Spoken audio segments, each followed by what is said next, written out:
जय श्री राम दोस्तों, मेरे YouTube चैनल में आपका स्वागत है।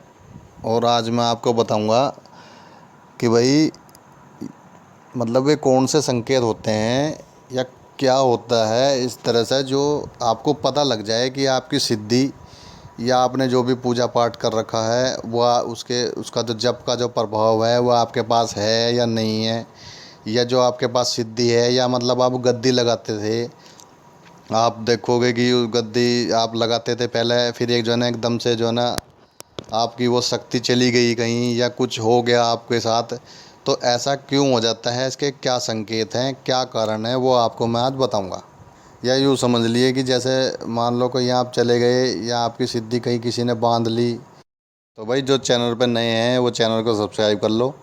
और आप लोगों के जो अनुभव होते हैं वो जो है ना आपको मेरे को जो है ना कमेंट बॉक्स में लिखा करो कि भाई मेरे को ये अनुभव हैं या मेरे को सिद्धि ऐसी चली गई थी या मैं उसको जो है ना ऐसे उसको रिटर्न किया है या कैसे उसको लाया हूँ या मतलब अभी तक नहीं आई है। तो वो जो है ना मेरे को बताओ, उसके लिए मैं कोई उपाय आपको हो सकता है तो बताऊँगा। तो दोस्तों ये जानने से पहले ये देख लो कि सिद्धि या जप या मतलब ये क्या होता है। देखो आजकल की जो एक भ्रांति चल रही है वो ये चल रही है कि सिद्धि होने का मतलब जो है ना, वे सिद्धि होने का मतलब ये मान लेते हैं कि वो देवी देवता स्वयं हो जाना। मेरा कहने का मतलब ये है कि मान लो आप देवी की कोई सिद्धि कर चुके हैं या मतलब काली माता की जैसे आपके पास कोई सिद्धि है, तो आप उसे स्वयं काली माता समझ लेते हो कि मतलब ये काली माता स्वयं ही है। अरे भाई सिद्धि होने का मतलब ये है काली माता की कि मतलब एक इस तरह से ले लो कि आप कि उनके बाल का 1000वां हिस्सा कर लो, है ना। तो सिद्धि जो है ना माता आपको सिर्फ इतने ही बल में देगी कि जितना उनके बाल उतना जो सिर का बाल होता है उसके 1000 टुकड़े कर लो, उसका जो 1000 का टुकड़ा होगा वो आपको दिया जाएगा कि ले भाई ये है सिद्धि, है ना। आप उसे जो ना स्वयं काली माता ना समझे करो। मान लो कोई जैसे हनुमान जी की सिद्धि कर लेते हैं, वो सोचते हैं कि मेरे पे तो हनुमान जी स्वयं है। भाई हनुमान जी स्वयं नहीं होते वे। हनुमान जी स्वयं आपके कैसे आ जाएंगे ये बताओ आप। वो तो हनुमान जी की एक इतनी छोटी सी सिद्धि होती है और वो सिद्धि बांधी जा सकती है। अब आदमी कई सारे ये कहते हैं कि भाई सिद्धि तो बनती ही नहीं, हनुमान जी महाराज किससे बंध रहे हैं ये। अरे भाई हनुमान जी महाराज को कौन ने कहा कि हनुमान जी महाराज बंध रहे हैं। पर हनुमान जी महाराज की जो सिद्धि है वो इतनी छोटी इतनी सूक्ष्म आपको दी है, वो आपके लिए दी है। जैसा आपका शरीर है, जिस तरह से आपने जो कर रखा है उस हिसाब से दी है उन्होंने। वो सबसे छोटी सिद्धि होती है। आप देखोगे कि तुरंत त्वरित बलि जो होती है, तुरंत बलि जिस देवी देवताओं को आप दे देते हो, आपने देखा होगा तांत्रिक लोगों को, वो आपकी सिद्धि 1 मिनट में बांध सकता है। वो चाहे आप हनुमान जी की सिद्धि ले रहे हो या काली माता की सिद्धि ले रहे हो, समझ रहे। सिद्धि होती है बहुत छोटी चीज़, ये स्वयं वे नहीं होते देवी देवता। शांति चलती है वो इसी तरह से चलती है कि मेरे पर तो स्वयं काली माता है। भाई इन्हें आप काली माता ना समझा करो, वे बहुत ऊपर की बात है। हनुमान जी महाराज जो है वे बहुत ऊपर की बात है। उनकी सिद्धि प्राप्त कर लेना या मतलब उनकी एक छोटी सी तरंग आ जाना, और उनकी छोटी सी तरंग को जो है ना तुरंत बलि दे के तुरंत के तुरंत ही बंदी करा जा सकता है, उन्हें हटाया जा सकता है। मतलब उनकी सिद्धि को, हनुमान जी महाराज को नहीं कह रहा मैं, या काली माता को नहीं कह रहा, या मसानी देवी को नहीं कह रहा मैं, उनकी छोटी सी सिद्धि होती है। जो अच्छे लोग होते हैं वे एकदम समझ जाते हैं मैं क्या कहना चाह रहा हूँ। और जो इस अहंकार में रहते हैं कि नहीं ये तो गलत कह रहे हैं और जो है ना ऐसा नहीं होता ऐसा नहीं होता, तो भाई उनकी सिद्धि बंद कैसे जाती है ये बताओ। मैं आपको इसका छोटा सा उदाहरण दूंगा, ये मैंने पहले भी कई बार बता रखी है बात कि भाई जो तांत्रिक क्रियाएं होती हैं वे भी बहुत ज़्यादा पावरफुल होती है, बहुत ज़्यादा ताकतवर होती है। आप रामायण का कोई किस्सा ही ले लो, वही मेघनाथ वाला किस्सा ले लेते हैं। श्री राम जी किस चीज़ में सक्षम नहीं, हनुमान जी महाराज स्वयं, हनुमान जी महाराज उनके पास में, तब भी जो है ना मेघनाथ का जो तांत्रिक यज्ञ हो रहा था तो उसको जो है ना श्री राम जी जैसे सक्षम आदमी को रोकना पड़ा, मतलब बीच में उसे खंडित करना पड़ा। अगर ऐसी बात होती कि तंत्र विद्या में कुछ शक्ति ना होती तो श्री राम जी कहते नहीं कोई बात नहीं कर लेने दो, और वो जो रथवत है विजय दत्त है कोई बात नहीं ले लेने दो, मैं तो तोड़ ही दूंगा उसे। परंतु श्री राम जी को ऐसा लगा कि नहीं जो भी गलत है फिर जो है ना दुरुपयोग हो जाएगा मेरी शक्ति का, तो इससे अच्छा तो यही है कि यहीं रोक लो। जबकि स्वयं हनुमान जी भी उनके पास, स्वयं हनुमान जी, अरे आप तो हनुमान जी की छोटी सी सिद्धि ले रहे हो, तो आपको ये नहीं ये बांधी जा सकती है। तो दोस्तों प्रश्न ये था कि मतलब ये जो सिद्धि है ये हमें पता कैसे लगे कि ये बंध चुकी है या कुछ हो चुकी है। बस देखो, जो आदमी सिद्धि वाला होता है उसे तो बंधते ही पता लग जाता है कि मतलब मेरी सिद्धि बांधी जा चुकी है, क्योंकि उसका जो हाव भाव या मतलब शरीर का जो एक्टिविटी होती है वो उसमें बदलाव तुरंत चेंज आ जाता है, क्योंकि वो शक्ति उसके पास रहती नहीं। आप देखते हो गद्दी लगाते हो कि आप पे सवारी नहीं आती या कुछ नहीं आता, आप देखो बहुत जोर लगा रहे हो, फिर जो है ना आपको थोड़ा सा जो नाटक वगैरह भी करना पड़ जाता है कि यार मेरे को तो सिद्धि पता नहीं किसने चली गई। आप देखते होंगे बहुत सारे पे कुछ पे पहले पहले सिद्धि होती है, फिर उसके बाद चली जाती है, फिर तो वे नाटक ही करते रहते हैं बस कि कुछ ही कुछ बता दिया, किसी को कुछ बता दिया। 100 में से 5 का तो कारगर हो ही गया, वो किसी किसी का तो काम बन ही जाता है 100 में से 5 का, है ना। तो उस तरह से उनका फिर काम चलता ही रहता है।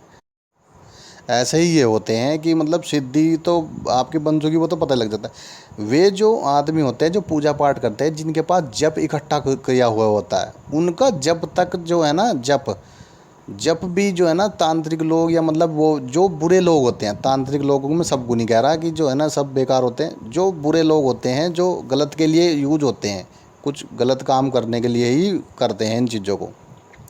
तो वो उन्हें ये देख लेते हैं कि भाई ये आदमी के ऊपर तेज है, बड़ा चेहरे पे भी तेज है, तो ज़रूर ये आदमी या तो पुण्य आत्मा है या इसने जो है ना भक्ति कर रखी है। तो वो क्या करते हैं, अपने पास बुलाएंगे उसे जो है ना कुछ, या मतलब राख दे दी या मतलब कुछ भी ऐसा पढ़ के दे दिया कि जो उसके जब को जो है ना धीरे धीरे ख़त्म कर देगा, मतलब नेगेटिविटी उसके अंदर घुसेड़ देंगे, गलत विचार उसके मन में आएंगे, बुरे विचार, क्रोध, ये तो पूजा पाठ में मन ना लगना, ये सारी चीज़ों से उसको जो है ना ख़त्म कर देंगे। उसका जप जो है ना अपने अंदर वे किस तरह से करते हैं, जब नेगेटिविटी होती है वे एक नेगेटिविटी को उसके अंदर डालते हैं, और जब वो नेगेटिविटी उसका सारा जो वो है वो ख़त्म कर देती है, उसके बाद जो है ना वे उस नेगेटिविटी को निकाल लेते हैं। उस नेगेटिविटी में जो वो पॉजिटिविटी ऊर्जा होती है वो उसे निकाल के अपने जप में यूज करते हैं। यो बात जो है ना आदमी को, सबको तुम्हें है ना बुरी लगेगी, मतलब कोई आप लोग जो है ना इस बात को मानेंगे नहीं, भाई जब कैसे खा सकते हैं, कोई ये क्यों नहीं खा सकते। भाई एक से एक तांत्रिक आदमी पड़ा है जो है ना जब को इकट्ठा करके, मैंने एक ऐसी भी बात सुनी थी हमारे बड़े बुड्ढों से कि मतलब एक चुड़ैल को एक तांत्रिक ने भेज दिया था, तो उसके जो है ना वो अंदर बैठ के जितनी भी पूजा पाठ का फल था वो खा गई, मतलब उसका जप जो है ना वो अंदर लेती रही उस प्रभाव से। और जो है ना जिस तांत्रिक ने उसे भेजा था, फिर उस तांत्रिक ने उसे अपने पास बुलाया और उससे वो जप जो है ना वापस उगलवा दिया, मतलब इतनी शक्ति थी उस तांत्रिक में भी। और वो उस जप के द्वारा जो है ना उसने जो है ना एक आदमी को जो है ना इतना पावरफुल बना देता, जो उसकी हर इच्छा पूरी करता था वो, मतलब एक आत्मा थी, और उस आत्मा से जो है ना उसे मजबूत बना के और जो है ना उससे काम करवाता था, वो बुरे काम करवाता था, मैंने पैसे उसे ले लुआ के। ऐसे मैंने अपने बड़ों से सुना है। अब देखो आप जो है ना वे क्या कर सकते हैं। तो भाई 2 लक्षण तो ये हो गए, सुबह शुरू गई जो है ना एक ही आपकी सिद्धि जो है ना बांधी जा चुकी है। पहले तुम्हें पता लग जाएगा कि भाई मेरे पास जो है ना मैं खाली हो चुका हूँ, हल्कापन महसूस करोगे, और क्रोध तुम्हें आने लगेगा बेकार का ही, क्योंकि आपके पास जो सिद्धि थी वो तो चली गई, और आपके उसके अभाव में जो है ना आपको जो है ना थोड़ा सा गुस्सा भी आएगा। जब तब तुम्हारा ख़त्म हो जाएगा तब भी आपको गुस्सा, क्रोध और ये और मन में बुरे विचार आएंगे, और जो है ना व्यापार ठप, घर में बीमारियाँ, ये सब आती चली जाएंगी। तो इस संकेतों से भी आप समझ सकते हो कि आपका जप या ये सिद्धि आपकी बंदी जा चुकी है। और भाई एक संकेत और है कि जैसे ही अगर जैसे मान लो आपकी सिद्धि किसी ने बांध ली या कुछ भी हो गया, तो जैसे ही आप उनकी पूजा पाठ के लिए जाओगे, ठीक है, वैसे ही आपको जो है ना उन मूर्तियों में कुछ ऐसा दिखाई देगा, या मतलब वे या तो वे क्रोधित दिखाई देंगे सामने मूर्ति में तुम्हें, कि भाई जिस देवी देवता को तुम मानते हो, तो तुम्हें अजीब सा ऐसा लगेगा कि यार ये ऐसा देख रहे हैं जैसे कुछ क्रोध हो रहा हो, या मेरे अंदर से ही कुछ तुम्हारे अंदर ऐसी भावना होगी कि यार पूजा पाठ अब मैं करता नहीं, पता नहीं क्या हो गया मेरे को, अजीब सा आपको एक महसूस होगा। आपको लगेगा कि मेरे पास कुछ है ही नहीं, जैसे मैं खाली हो गया हूँ। पूजा पाठ में बैठ के आप जैसे रोज़ एक उससे भर के बैठते थे कि हाँ भाई अब सिद्धि आओ, या मतलब मेरी पूजा पाठ को स्वीकार करो, या हम करते हैं जिस तरह से भी आप करते होते, तो उस तरह से आपको कुछ भी एहसास होएगा ही नहीं। तो दोस्तों ये जो बात है ये तो मैं खुद का एक्सपीरियंस और बड़ों से जो सुनी हुई बातें हैं उन्हें ही बता रहा हूँ। मैं किसी यूट्यूब या गूगल से सर्च करके नहीं बताता भाई। जो है ये जो यूट्यूब पे पड़े रहते हैं कि सारे जो है ना सर्च करे हुए या कॉपी होते हैं, मेरा ऐसा कुछ नहीं है, जो मेरे बड़ों से मिला है या मुझे पता है या मुझे एक्सपीरियंस हुआ है वही मैं बताता रहता हूँ। तो धन्यवाद, मेरे चैनल को सब्सक्राइब कीजिए और जो है ना आपने कमेंट लिखिए कि आपको कैसे एक्सपीरियंस होते हैं। तो धन्यवाद। जय सिया राम।